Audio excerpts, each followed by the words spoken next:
দর্শক, স্থানীয় লোকজনদের সাক্ষাৎকারে বের হলো বাস্তব ও সত্য কথা। নামেরও দোষী গলাচিপা সদর ইউনিয়নের গোড়াবালা ২ নং ওয়ার্ডের আব্দুল হাওলাদার বাড়ির আনসার হাওলাদার ভাতিজার মিথ্যা মামলার হয়রানির শিকার ও ভাতিজার কাছে প্রতারিত চাচা আনসার হাওলাদার। শুনুন বাস্তবতা বের হলো স্থানীয় লোকজনের সাক্ষাৎকারে। সকালে দেখছি আমি ঈদ বেরিয়ে সকালে ইয়ে দায়ী দেই আর মা আর বউ গলা চিপে যায় এই বাবা পাইলে গেছি গিয়া কোনো কোনো কাজ দেয় না, বিভেদ না, কিচ্ছু না। হাজার হাজার মানুষ আছে দেখুন ঈদ বেরিয়ে একটা মানুষ আমার দেন আমি 10টার পর বাদ খাইছি। আমি কোনো সময় বাড়িতে থাই না, আমি সারাদিন গলাতে বেরিয়ে দিকে থাকি। আমি নামাজ পড়ি। আজকে কি সকালে কোনো ঝগড়া বিবাদ হয়েছে বিপক্ষের মধ্যে? না, কোনোদিনও না। আমি কেল্লাতে ঝগড়াই করি না। আপনি ছাড়া বা আপনার ছেলেরা? না, আমার ছেলে ধারে বসা দেখেন, আমার ছেলেও না, আমার পরিবারও না। আমার বাচ্চা মানুষ 3 জন আমরা বাচ্চা, আমার বউরাও বাচ্চা না কেউ। আচ্ছা, এই জমিটা কি কে কারে দেওয়ার কথা ছিল? আপনার বলেন তো নামগুলা, কে কারে দেওয়ার কথা ছিল? নাম আসলে আমরা এই শরীরুকুর নাম। আপনার জমিটা কার কাছ থেকে কিনছিলেন? আমি কিনছি দলিল খলিল আর এটা এই আমি না কারা কারা? আমার ভাগ্নি সব 9 জন। এই ভাগ্নিরা হচ্ছে অরিশুতে জমিটা পাইছে। হ্যাঁ, আমার বোনের। তারপরে কি চুক্তি হয়েছিল? চুক্তি হয়েছিল যে আমি ৫৫০০০ টাকা দেবো আর দলিল আমার বুকে দেবো, ফোলার দিয়ে আমি আমার ভাইফোর দিয়ে আমি টাকা দিই। ভাইফোর আমি তো লেবারই জানি না। কত শতাংশ? ৪% সম্পত্তি আমার বুঝলে পাইছে, আমরা পাইছি ৮০০% বুঝলে পাইছি। ৪% মধ্যে কত শতাংশ আপনাকে দেওয়ার কথা ছিল? আমার অর্ধেক ২% আর হে নেবে ২%। হ্যাঁ, হে কে নেওয়ার কথা ছিল? ইলিয়াস আর ইমরান, এই 2 ভাই। তারা নেবে 2% আর আমি ১,০০,০০০। আচ্ছা, কয় টাকার চুক্তি ছিল? ৫৫০০০ টাকা। ১,৫৫০০০। আপনার ভাগে কতটুকু? আমার অর্ধেক ১,০০০ টাকা। আচ্ছা, তারপরে কি হয়েছে? তারপরে আমি দেবে না, টাকা পয়সা চাই চিঠবে দেবো, আমার টাকা দিবি না, চুক্তি হওয়ার কথা ছিল। তারপরে কি হয়েছে? তারপর চুক্তি হয়েছে, আমরা দলিলও করছি। দলিল করার পরে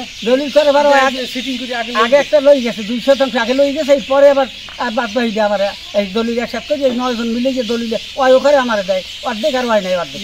আচ্ছা, তারপর এবার আমি এবার সালিশিরা কইছি ফিরে বেড়া তুই এসব কামটা করে লিখা সেই এবার আমি অতদিন কয়েকদিন বাড়ছাইয়া সেই এবার আমি কোর্টে কেস করি। মামলার অবস্থা কি এখন? মামলার অবস্থা এখন স্যার কোর্টে। মারধরের যে অভিযোগগুলো আনা হয়েছে এগুলো কি সত্য? না স্যার, মিথ্যে কথা। আমি গ্রাম জিজ্ঞান, এই বাড়ির মানুষের জিজ্ঞান যে আমি মারছি কিনা, আমি কেউ ধরছি কিনা। কোনো ঘটনাই ঘটে নাই না, এককাল মৃত্যু স্যার। তাদের জমি কি তারা বকদখল আছে? হ্যাঁ, জমি স্যার 5 কাঠা জমি কলা দিছে, আমি সাজিয়েও দেখি। বলেন, তাদের জমি কি বকদখল আছে তারা? হ্যাঁ, জমি খায়। দর্শক, এখন শুনবেন আপনারা ইলিয়াস হাওলাদারের মানিত সাক্ষীরা কি বলছে।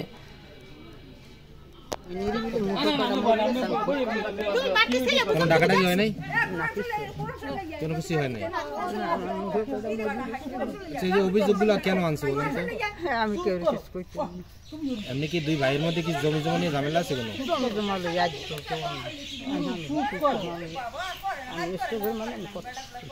কি হয় আপনার বিপক্ষ, কি হয়?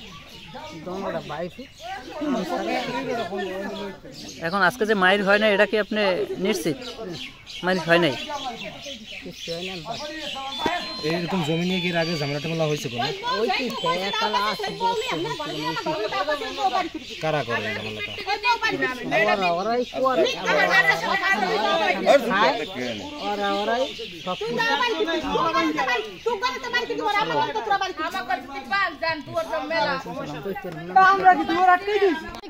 গাড়ি গেছে থালবাড়ি লইয়া ওই মায় গাড়ি থালবাড়ি ধুইয়া লইয়া ঘরে গেছে। তুমি দেখছে এবার আমি ঘাস কাটতে গেছে, মায়ের হয়েছে না কি হয়েছে আমি কইতে গেল রাত্রে ডাহাডাই করছে ইলিয়াসের মায় আর আনসার আদার।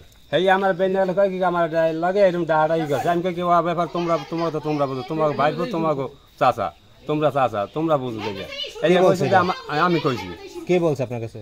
আনসার কইছে হেয়ার কইছে পর হ্যাঁ কয় কি তোরা করবি না। আমি কই তুমি সালিশি মানো, বড় তাল গাছটা তোমার লাগবে। আমি সালিশি মানা আর না মানায় এক হুমান রায় দিয়ে আবার যাগো লাগে গান বা হারাই রায় দিয়ে এলাই কেউ আমাকে মানতে আসে না। এর লেগে দাঁড়ে দাঁড়ে ঘুরছে। সকালে কি হয়েছিল? সকালে কি আজকে কোনো মারামারি? সকালে মারামারি করি, সকালে কোনো ইয়ে নেই, কোনো ঘটনা হয়নি। রাত্রে ঘটনা। আচ্ছা এই জমি লিয়ে ঝামেলা কি আর জমি লইয়া জমি ঘটনা হয়েছে, জমি হয়েছে শরিকের সম্পত্তি, শরিকের সম্পত্তি একটা দলিল করছে, করে পরদিন ইলিয়াস করার পর পরদিন আবার দলিল করছে, সেইটা আবার চাষারা লইয়ে করছে, কিন্তু একই মালিকে দুনো দিন দলিল দিয়েছে। এখন জমি হয়েছে যে 1% 90 পয়েন্ট, 2% না, হ্যাঁ পাইবে। এবার আমি যেটা বুঝি পাইবে হে ওই অর্ধেক, হে দলিলটা জালিয়াতি দলিল হয়েছে, একটা কথা পরিষ্কার। দেওয়ার কথা ছিল কত? হ্যাঁ ওনারা দেওয়ার কথা ছিল কত আনসার হাওলাদারের? আনসার জমিনে বহাইতেছে কত, হ্যাঁ তো আমরা কইতে পারবো না। তার সাথে চুক্তি ছিল কত শতাংশ দেবে?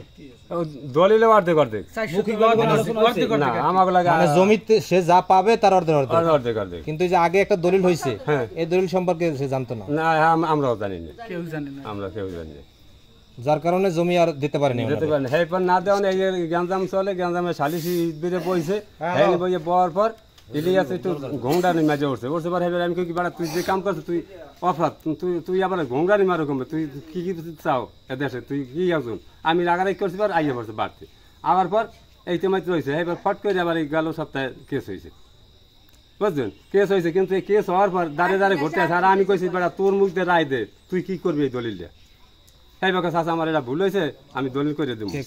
ইলিয়াস আমারে কইছে, হ্যাঁ করার পর আমি কই সেটা তোর চাচার লাগে আলোচনা কর, তুই আর দুইজন মানুষ জানা জমিন তোর দলে বুক দল করে, জমিনই অল্প 3টে খোঁজতেন জমিন হয়েছে, এখন আমরা বুঝতে না যে এত কি হয়।